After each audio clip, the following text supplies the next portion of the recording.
Live trance and prosper. Hello, I'm Dr. Brian David Phillips, and welcome to Weird Influence Tricks.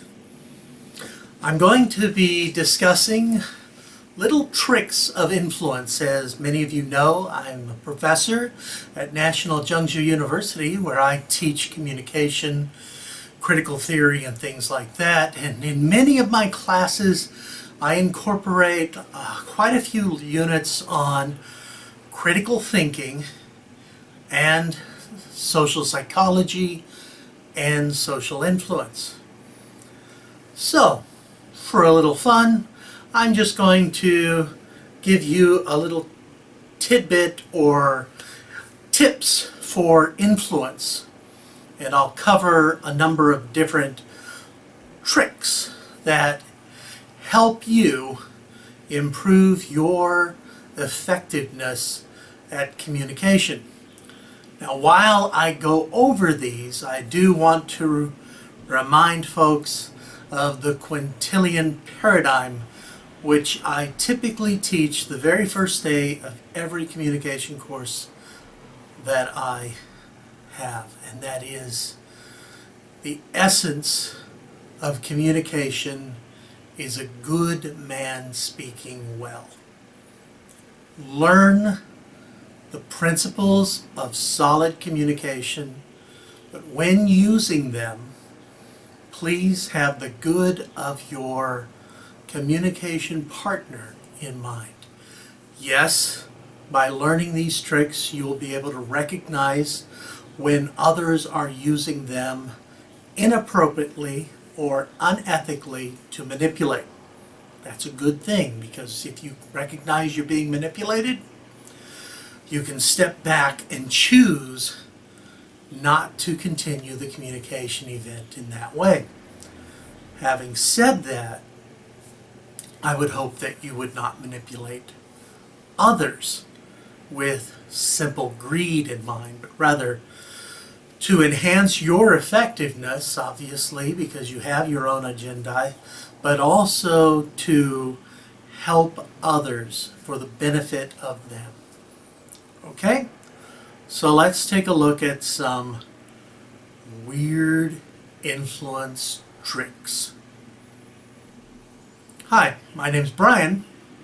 I just told you that. If I knew your name, I might call you by your name. Did you know the name has a lot of power? In fact, when you use a person's name in your communication, it actually enhances the effectiveness, the power of your persuasion. Studies have shown that when you use a person's name, it increases the likelihood that they will comply to your requests or follow through with whatever communication you're aiming to have. So if you have a request or a product or service, you're more likely to be effective if you use the person's name. But here's the thing. In most Western societies, see, I live in Taiwan, where names are used a little differently, and there are rules for that too, but I'm using English here because we're going to talk about English language use and influence. In Western societies, using a person's given name is more effective than using their family name for persuasion. So if someone calls me Mr. Phillips or Dr. Phillips or Hey Dude, the influence is negligible for the use of Mr. and the family name. It's actually almost non-existent for many people. But when you use their given name rather than the surname, Brian, Dave, Bob, you're more likely to be effective in terms of the communication event. Now, for interpersonal communications, say for dating or things like that, or trying to demonstrate indicators of interest. A woman who touches a man with physical contact on the hand or the wrist or the shoulder is more likely to be effective, particularly if they're also saying the given name at that time, because that is an indicator of interest and enhances influence effectiveness. On the flip side of that, when men touch women, that can disrupt the communication effectiveness. Then it can actually, if the attention seems unwanted. So you really have to not be creepy, guys. And so if you don't know how to not be creepy, then do yourself a favor and stop touching. But do use the name. The given name is very, very effective. So play the name game and use that given name.